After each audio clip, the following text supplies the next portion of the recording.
Istimewa para ulama yang kami muliakan, bapak-bapak pejabat sipil militer TNI Polri, dan terkhusus yang mewakili Rektor Undiksa, Bapak Wakil Rektor 3. Prof, Bapak ini hebat, bisa mewakili Rektor. Rektor tidak bisa mewakili Bapak. Masya Allah. Pak, seandainya saya perempuan, saya jatuh cinta sama Bapak. Kenapa? Semenjak saya ketemu Bapak, senyum terus. Coba lihat tadi Bapak sambutan, begini sambutannya itu tadi. Masya Allah. Orang kalau mau marah, ketemu Bapak pasti berhenti marah. Senyum terus. Dan dalam Islam, senyum itu ibadah. Masya Allah. Saya juga dosen, Prof. Saya berpikir pantas Bapak Prof diangkat jadi pembantu wakil rektor 3 bidang kemahasiswaan. Kenapa? Cocok menghadapi mahasiswa. Senyum terus Bapak ini, Masya Allah. Nah, ringkas kisah, karena waktu terbatas, tolong doakan sambil baca Fatihah dengar ceramah saya, supaya suara saya stabil. Suara saya mulai gangguan, Pak. Ya. Pertama, kenapa ini berdiri, Prof?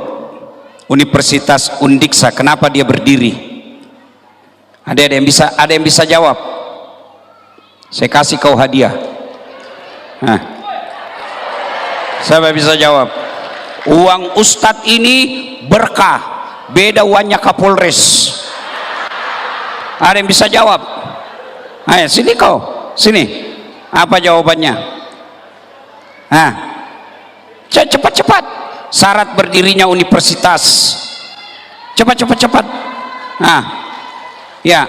Kenapa bisa berdiri ini Universitas Undiksa? Terima kasih.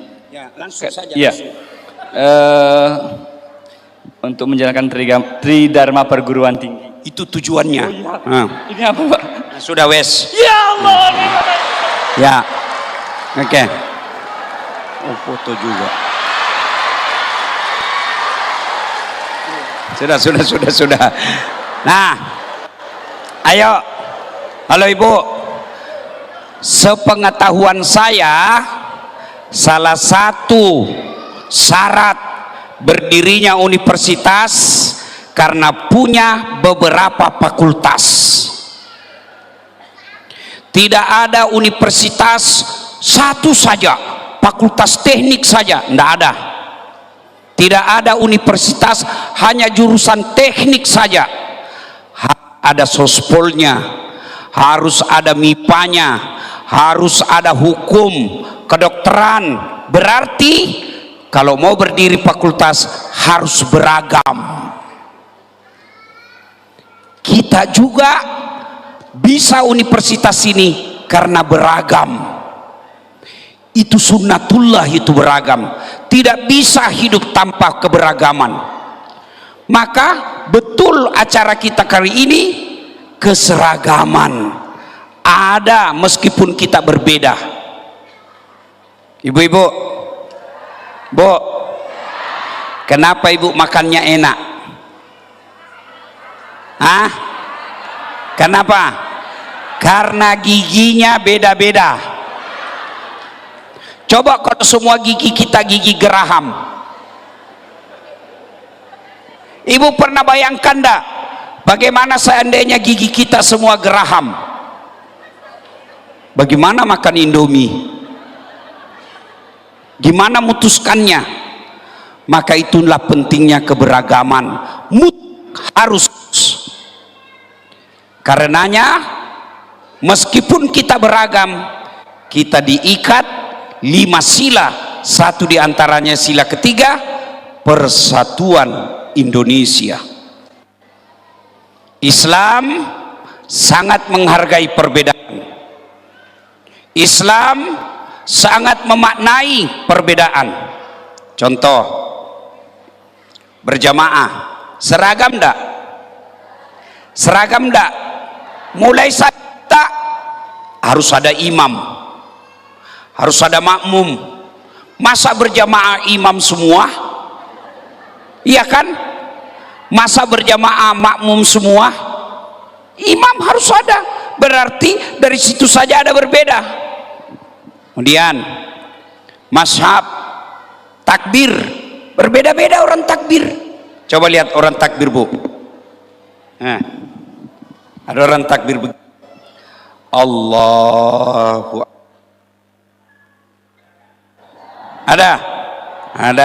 Ada juga yang begini. Allahu Akbar. Ada juga yang Allahu Akbar. Ada. Iya toh?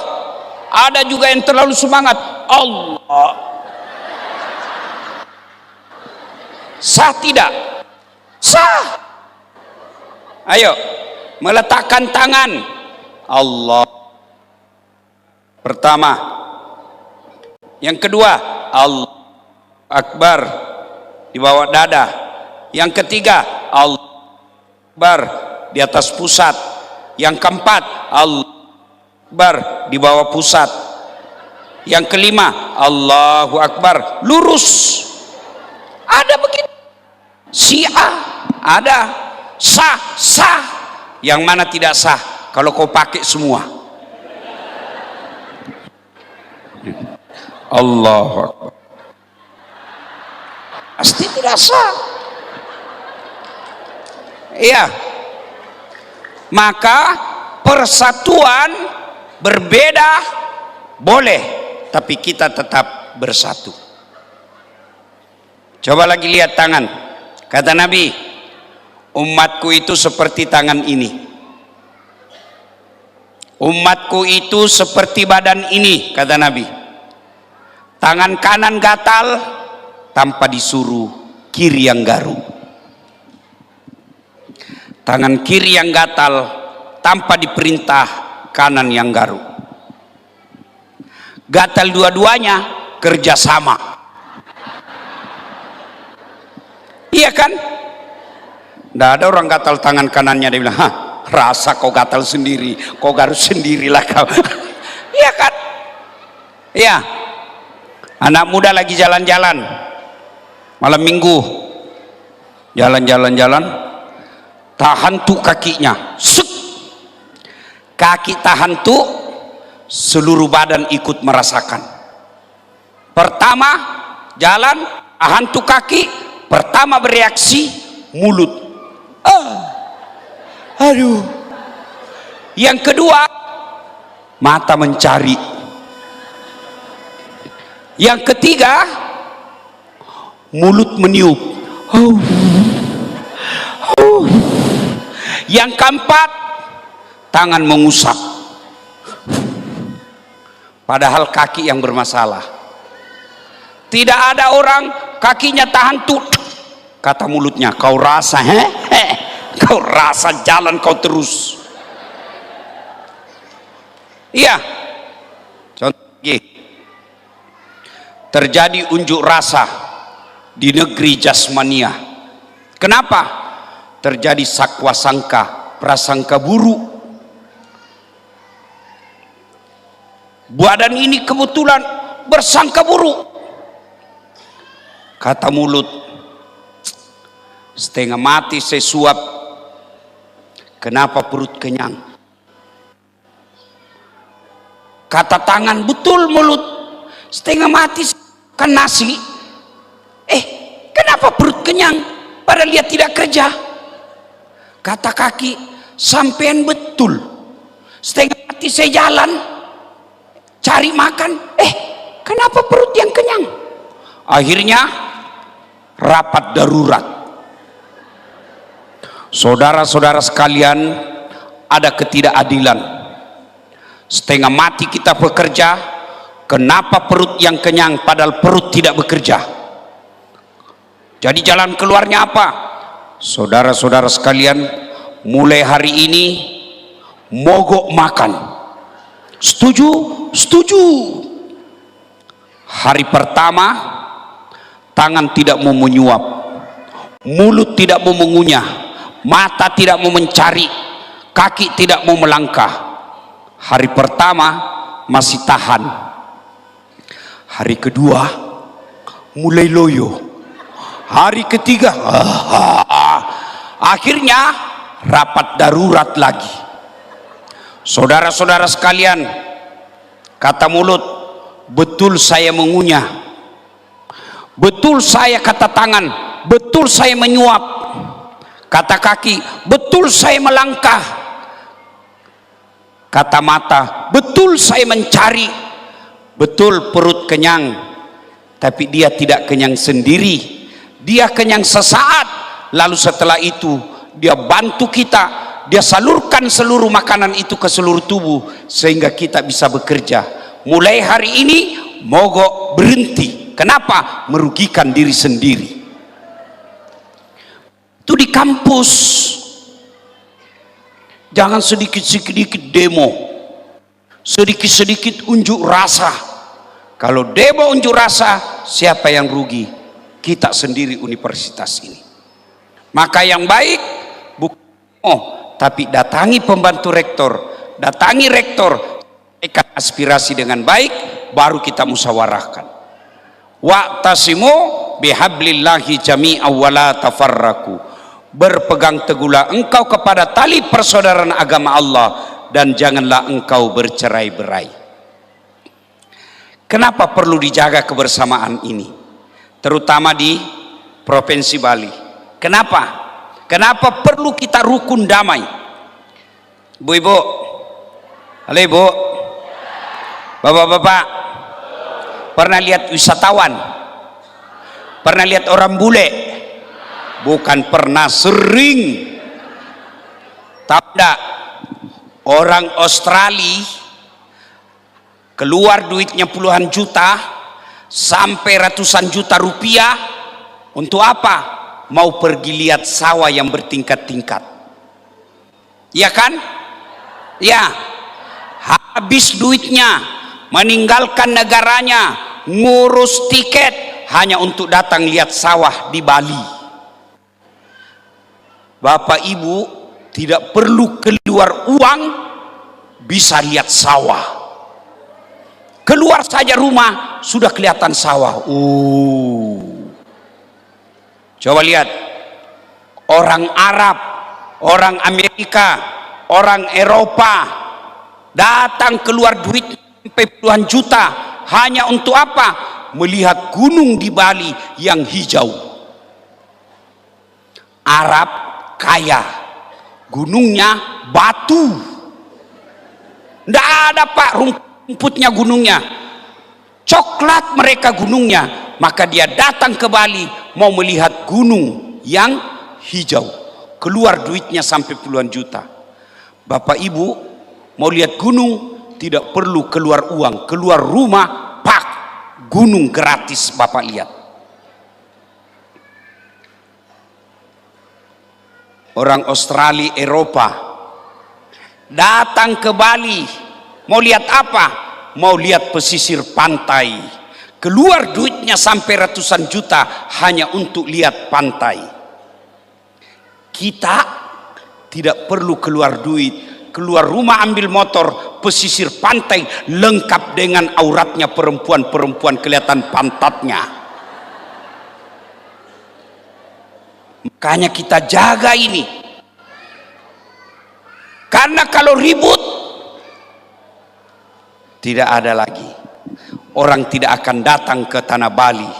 Ketika orang tidak datang ke tanah Bali, bukan cuma orang Hindu yang akan merasakan siksaan, penderitaan, orang Islam juga akan ikut rugi.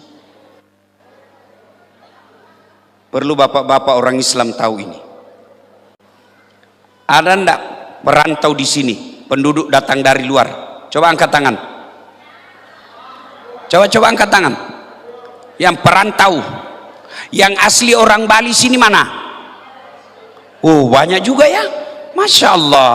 Pantas Pak pembantu rektor tadi katakan sini ada kampung Islam Ustadz.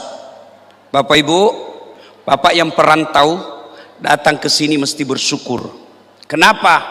meskipun berbeda agama dengan orang asli tempatan, Bapak diterima dengan tenang, bahkan boleh cari nafkah, tidak pernah diganggu. Maka sebagai pendatang kita harus jaga ketentraman, kerukunan, persaudaraan di tempat ini.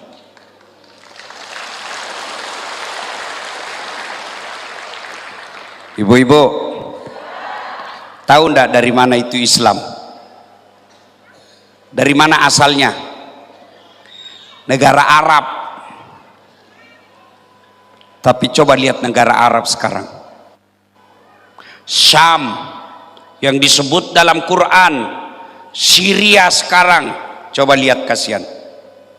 Gaza, lihat sekarang.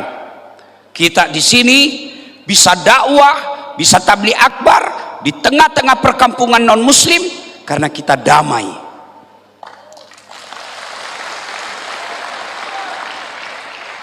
Mana bisa kita ceramah di sini kalau sudah tidak damai? Lagi assalamualaikum ada batu. Assalamualaikum.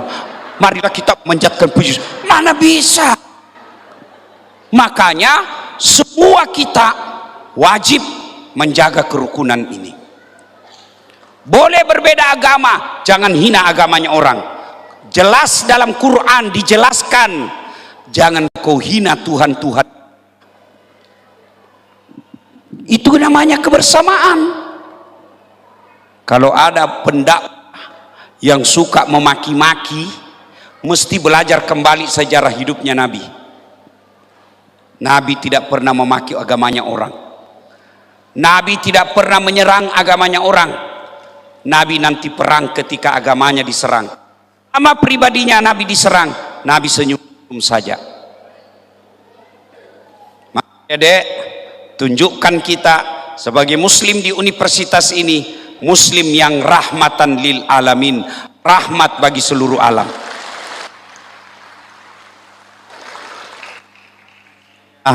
Maaf saya Pak Pembantu, kalau mau melihat Islam yang rahmatan lil alamin, kalau boleh usul ya, diusul saja ini sebagai universitas.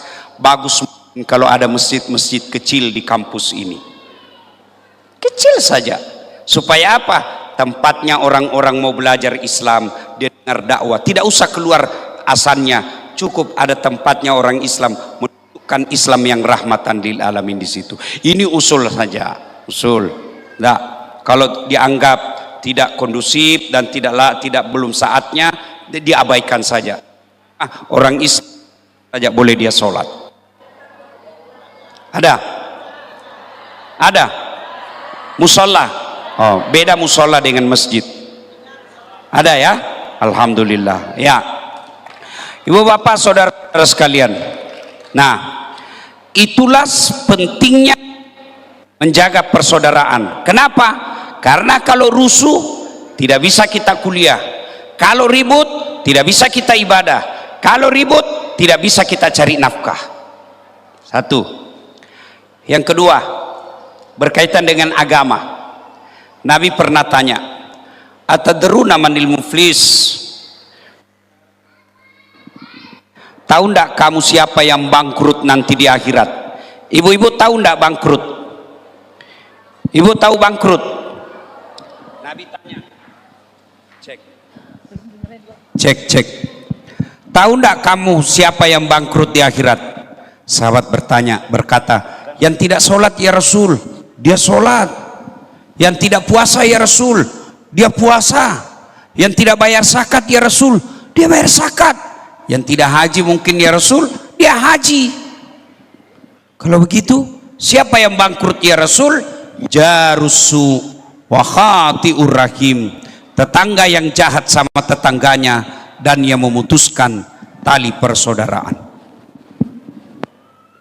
Sahabat bertanya, ya Rasul, kenapa dia bisa bangkrut? Dia kan sholat, dia puasa, dia haji, kok bisa bangkrut? Kata Nabi, betul, hablum minallahnya baik, tapi hablum minannasnya hancur, rusak. Tetangganya dia ganggu, di kampus dia suka merusak-rusak, dia suka mengganggu tetangganya, dia ambil haknya tetangganya, maka dia bangkrut nanti di akhirat. Ketika di store sholatnya, ya Allah ini sholatku, datang tetangganya, tunggu dulu, saya pernah bertetangga itu dulu, dia serobot pagar saya, dia ambil tanahku 30 cm, gara-gara pagarku dia ambil 30 cm, saya tidak punya got, setiap hujan pasti kebanjiran rumah saya, 30 tahun saya selalu kebanjiran, saya minta keadilan. Allah berfirman, ya sudah, ambil sholatnya, habis sudah sholatnya bu, dia setor puasanya, ya Allah ini puasaku, datang lagi tetangganya, tunggu dulu, saya pernah sama-sama caleg, dia fitnah saya, katanya anakku yang keriting rambutnya bukan anaknya suamiku, karena suamiku lurus rambutnya, gara-gara fitnahnya saya kalah, padahal sudah jual rumah. Allah berfirman, ya sudah, ambil puasanya.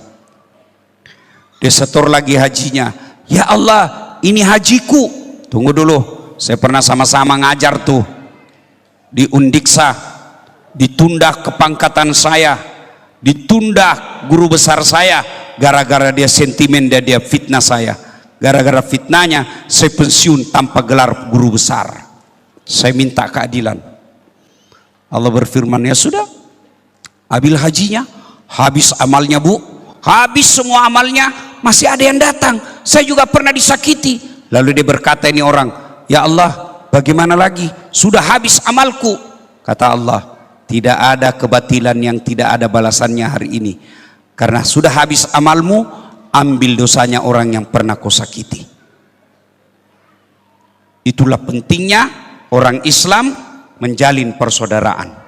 Itulah sebabnya kita orang Islam selesai Idul Fitri, habis dosa-dosa kepada Allah, maka ulama kita khususnya di Indonesia menganjurkan halal bihalal. Apa itu halal bihalal? Menyambungkan tali persaudaraan yang pernah putus. Oh, pesan pertama. Yang kedua, ini buat adik-adik nih. Adik-adik mau sukses enggak?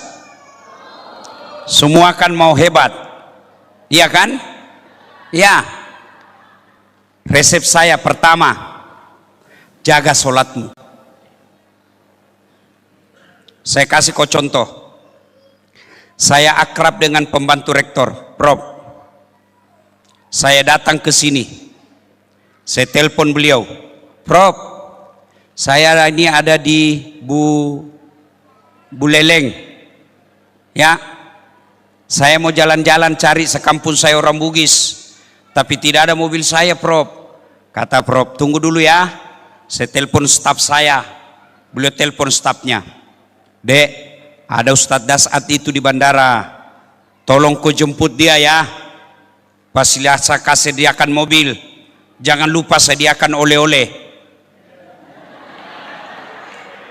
Siap. 1 jam kemudian datang stafnya, Prof, Ustadz, jadi ada kiriman kendaraan dari Prof, silakan pakai selama Ustadz di Bali, dan ini juga oleh-olehnya. Selesai urusan saya soal mobil. Kenapa? Saya akrab sama yang punya mobil. Sebaliknya, adik dari Universitas Hasanuddin, tidak pernah kenal beliau, tidak pernah ketemu, tidak pernah dengar namanya, datang ke sini, Assalamualaikum Prof, pinjam dulu mobilnya Prof. Siapa ditelepon Prof? Siapa? Polisi. Tangkap dia, tukang tipu. Tidak pernah kenal kok pinjam mobil, pasti tukang tipu. Begitu juga dengan Allah. Siapa yang punya dunia? Siapa yang punya dunia? Jawab, siapa yang punya dunia? Bagaimana dunia kau bisa berjaya kalau yang punya dunia kau tinggalkan? Ada masalah dalam kuliah, ya Allah capek saya sudah hadapi masalah saya ini. Ada masalah dalam rumah tangga, ya Allah capek saya sudah menghadapi masalah ini, capek sudah saya hidup ini ya Allah. Allah sampaikan kepada malaikat, malaikat karena dia sudah capek hadapi hidup, cabut nyawanya. Ya, adik-adik, tidak ada susahnya bagi Allah. Saya mau tanya, adik-adik cewek, bisa enggak perempuan hamil tidak pernah disentuh laki-laki? Menurut ilmu kedokteran tidak mungkin. Tapi kalau Allah mau, bisa. Siapa? Siti Maryam, wanita suci, tidak pernah disentuh laki-laki, melahirkan Isa alaihissalam. Cuma sekarang banyak cewek mau saingan dengan Siti Maryam. Hamil tidak ada suaminya, beleng-beleng. Pak, ada ndak yang pernah tidur ndak pernah bangun-bangun 2 hari? Tidur terus ndak pernah bangun-bangun 2 hari. Ada ndak? Kecuali bapak namanya koma, sakit, ndak mungkin. 24 jam saja pening kepala. Tapi kalau Allah berkehendak, 309 tahun tidur tidak pernah bangun. 309 tahun. Siapa? Ashabul Kahfi. Baca dalam Quran. Ini adik-adik nih yang di sini. Bisa hidup enggak kalau masuk perut ikan? Bisa hidup? Enggak kalau saya ikan masuk dalam perutku. Tapi kalau Allah yang berkehendak, Nabi Yunus 40 hari dalam perut ikan, hidup, ada dalam Quran. Enggak percaya, berhenti kau jadi Islam. Itu ada dalam Quran.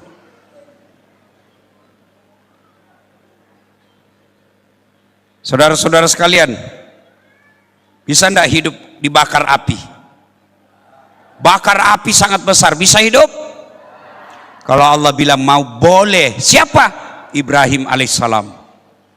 Semua tidak masuk akal. Kalau Allah berkehendak, tidak ada yang tidak masuk akal. Maka adik-adik, gampang jadi pegawai negeri, gampang jadi pengusaha, gampang punya rumah mewah. Caranya, dekati yang punya dunia. Kalau Allah yang kasih kamu, tidak ada yang mustahil di sisi Allah. Caranya, sholat. Adik-adik nih, yang mahasiswa yang cakep-cakep, kamu berdoa, ya Allah, bukakan pintu rezekiku. Ya Allah, mudahkan saya kuliah. Ya Allah, mudahkan saya sarjana. Ya Allah, lapangkan lapangan kerja saya. Kamu pikir Allah tidak dengar? Allah dengar itu. Semua doanya ibu Allah dengar. Makanya Allah jawab, kalau begitu sini kamu, hayya ala sholah. Sini, saya kasih. Lalu Allah sambung, hayya alal falah. Adik-adik tahu enggak itu artinya hayya alal falah, panggilan solat? Hayya alal falah. Itu maknanya Allah berfirman, dasat sini kamu, saya kasih kamu apa yang kamu minta. Arti hayya alal falah itu kan mari menuju kemenangan. Apa itu kemenangan? Yang kamu minta. Kamu mau minta anak soleh, sini saya kasih kamu. Kamu mau lapangkan pekerjaanmu, sini saya kasih kamu. Cuma apa jawaban kita? Tunggu. Hayya alal falah, tunggu. Coba di sini ada Pak tentara, Pak Kapten.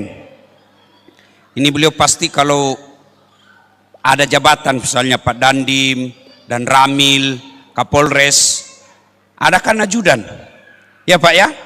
Tentara ada ajudannya kalau dia komandan. Coba itu kalau komandannya panggil, ajudan, itu biar ajudan, biar dia lagi tidur makan kacang langsung lompat, siap komandan. Kalau perlu dia makan itu kacang dengan kul, siap komandan, siap. Ada enggak kira-kira ajudan dipanggil, ajudan tunggu dulu komandan? Enggak mungkin. Manusia kamu tidak berani katakan tunggu. Lalu kenapa ketika Allah memanggilmu hayya alal falah, sini, tapi kau jawab tunggu? Pantas 20 tahun kau jadi PNS, 20 tahun kau jadi pegawai, tidak bisa hidupmu lepas dari kredit. Kenapa? Yang punya dunia kau sudah menunggu. Maka adik-adik, kalau kau mau hebat, sukses, pelihara sholatmu. Yang kedua, birrul walidain, Berbuat baiklah kepada kedua orang tuamu. Yang namanya orang tua, dia rela jual warisan dari bapaknya untuk kau kuliah.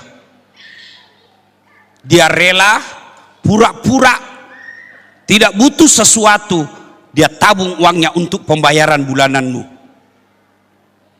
Dia rela menunda pergi umroh untuk anaknya bisa kuliah. Maka balasannya kamu sebagai anak, persembahkan nilaimu yang terbaik kepada orang tuamu. Tidak ada mustahil kalau Allah. Caranya Ustadz, gimana? Boleh amalkan amalan saya. Coba lihat itu kalau ditampilkan nama saya. Gelarnya kan banyak betul tuh. Jarang-jarang orang Ustadz seperti itu. Coba lihat, Doktor Dasat Latif, SOS, Sarjana Sosial, SAG, Sarjana Agama, MSI, Master Science, PhD, Philosophy of Doctor. 2 doktornya, Bu.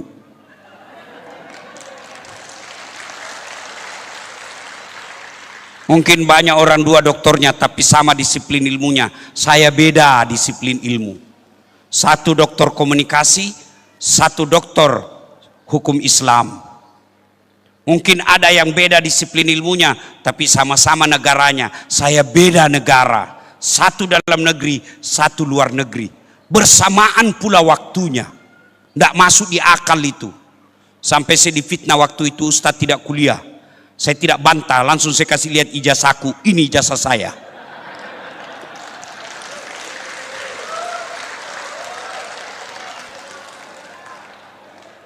Jangan bawa-bawa kasus lain ya. Ini saya dulu dituduhkan, masa dia kuliah di luar negeri, selalu ada di dalam Indonesia ceramah. Saya tidak bantah.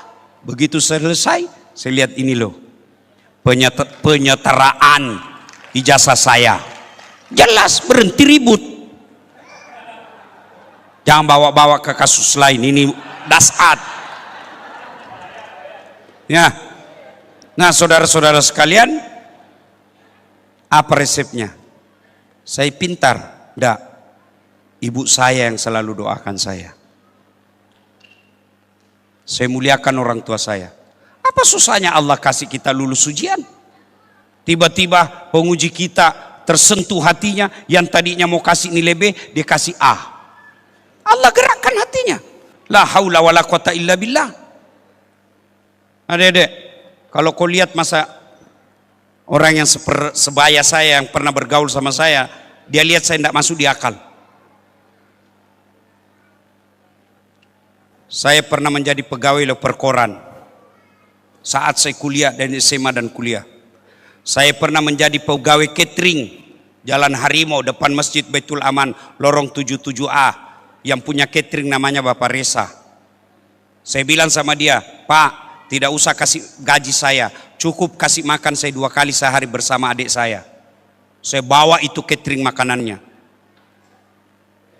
Saya pernah jadi guru ngaji keliling, jalan kaki pergi ngajar ngaji. Jadi tukang cuci. Naik sepeda BMX dari Jalan Harimau ke Jalan Antang, berkilo-kilometer. Dicuri lagi sepeda BMX saya. Sampai sekarang saya belum tahu siapa pelakunya. Jalan kaki saya waktu SMA, dari Jalan Harimau ke Jalan Cakalang SMA 4. Waktu saya wisuda sarjana S1 saya naik angkot. Saya bungkus, saya punya baju toga dengan jubah, saya bungkus. Kenapa? Saya malu pakai angkot baju toga.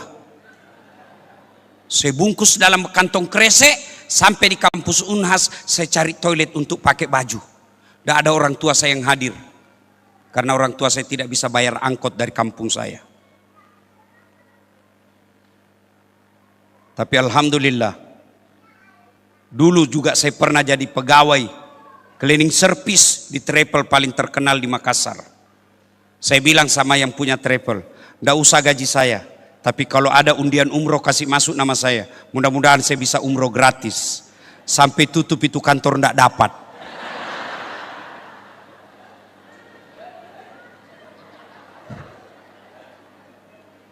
Dengan izin Allah. Adik-adik ini motivasi ya, jangan, tidak usah di-share. Motivasi aja. Bukan bermaksud sombong, supaya kalian itu memuliakan orang tuamu. Dengan izin Allah. Kalau dulu saya pegawai jalan kaki, sekarang saya sudah punya kendaraan beberapa unit. Bahkan ada kendaraan yang saya pakai kira-kira di Makassar belum cukup 5 unit seperti itu. Dengan izin Allah. Kalau dulu saya pegawai catering, bahkan dibilang dihina di kampung, tidak ada yang muliakan. Orang tua saya kadang-kala tidak diacukan saja. Sekarang orang semua mau pada foto sama orang tua saya. Saya pernah jemput ibu saya jemput antar jemput pakai helikopter di kampung saya. Untuk apa? Saya muliakan bahwa ini loh, kalau kau muliakan orang tuamu, Allah angkat derajatmu.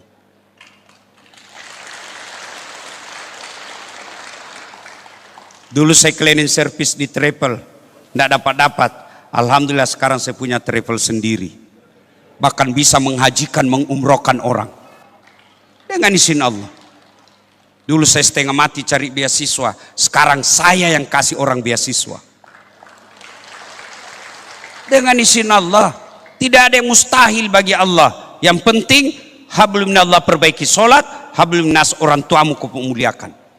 Cuma sekarang anak-anak lebih hormat sama pacarnya daripada orang tuanya. Betul-betul kau semua pelakunya.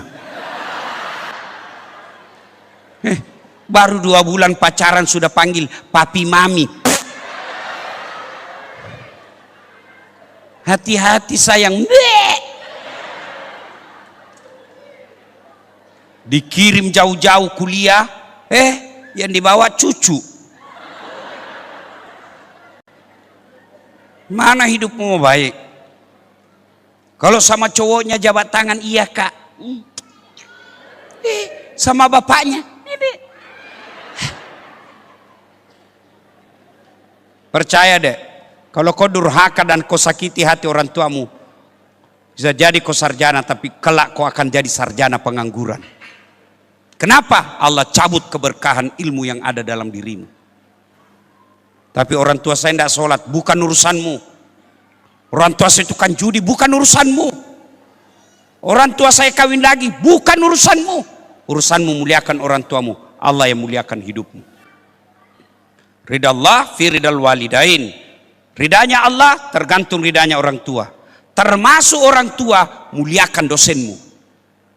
Itu orang tua itu. Sekarang anak-anak dia gosip dosennya di grup. Kau ketawa karena kau semua pelakunya.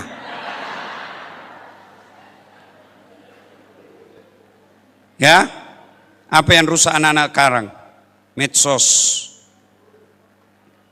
Medsos ibarat pedang bermata dua. Kalau kau salah, dia akan robek dirimu. Kalau dia baik, dia akan robek penghalang masa depanmu. Cuma anak-anak sekarang bikin konten tidak mendidik, tidak ada gunanya. Hai guys, kita lagi makan sate guys. Apa kau dapat guys? Saya juga heran itu perempuan. Kalau foto harus miring kepalanya, kasih keluar lidahnya.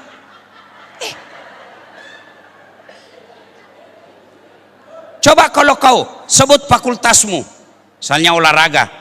Kau bikin konten tentang olahraga. Kali ini kita bahas tentang olahraga. Sering kita dengar olahraga, tapi kita tidak tahu apa itu olahraga. Baik, olahraga berasal dari kata ini, sudah. Sudah berikutnya posting yang kedua. Apa faedah olahraga? Supaya orang nonton, ada ilmu dia dapat. Apa jurusanmu? Fakultas Hukum. Oke. Kali ini kita bicara tentang hukum. Apa itu hukum? Apa itu pidana? Apa itu perdata? Apa itu hakim? Apa itu jaksa? Apa itu keputusan? Coba kau jelaskan itu. Ada gunanya. Apa gunanya? Kau lihat ini. Coba lihat muka saya. Jelek. Hidung pesek. Hitam. Tidak tahu dilihat dari mana menarik. Memang saya tidak gagah ibu. tapi saya penuh pesona. Mana buktinya? Kamu semua foto sama saya toh? Kenapa? Karena ada ilmu. Ilmu. Dulu saya dihina orang. Alhamdulillah, saya bisa berdiri di sini. Bukan karena saya cakep, bukan karena saya pejabat, bukan karena saya selebriti, bukan karena saya kaya, tapi saya punya ilmu. Maka adik-adik sekalian belajar. Janji Allah dalam Quran, yarfa'illahu alladhina amanu minkum walladhina utul ilma darajat. Allah mengangkat derajatmu. Dengan catatan, sertakan Quran tadi, iman, ilmu. Kalau tidak ada imannya, ilmumu akan bahaya. Coba lihat itu di KPK. Yang ditangkap KPK, yang ditangkap jaksa, yang ditangkap polisi. Ada ndak orang bego? Ada ndak buta huruf? Ndak. Banyak profesor, banyak doktor, banyak pejabat ditangkap. Ndak ada orang ditangkap gara-gara dia bodoh. Ndak. Kenapa dia ditangkap? Dia punya ilmu, tapi ilmunya tidak disertai iman. Ibu-ibu tahu bajing? Tahu bajing, ibu? Tahu bajing? Bajing itu makannya kacang-kacangan. Tapi bajingan, aspal, beton, tegel, dia makan semua. Itu apanya yang rusak? Bukan ilmunya, imannya. Maka adik-adik sekalian, tepat sekali kalian menuntut ilmu. Karena itu jalan, tangga menurut Quran, Allah angkat derajatmu. Dengan catatan, sertakan iman. Kalau tidak ada iman, ilmumu akan mendorongmu masuk ke dalam neraka. Maka, sertakan ilmu. Itulah kita dalam Islam disebut puncak dari semua ilmu adalah adab, etika, akhlak. Nabi pernah ditanya, ya Rasulullah, untuk apa kau diutus ke muka bumi ini? Nabi menjawab, liutammimal makarimal akhlak, memperbaiki akhlak manusia. Ibu bapak saudara-saudara sekalian, pada akhirnya kita datang di sini untuk mewujudkan wa'tasimu bihablillahi jami'an wa la tafarraqu. Berpegang teguhlah engkau kepada tali persaudaraan agama Allah dan janganlah engkau bercerai-berai. Terima kasih atas undangannya.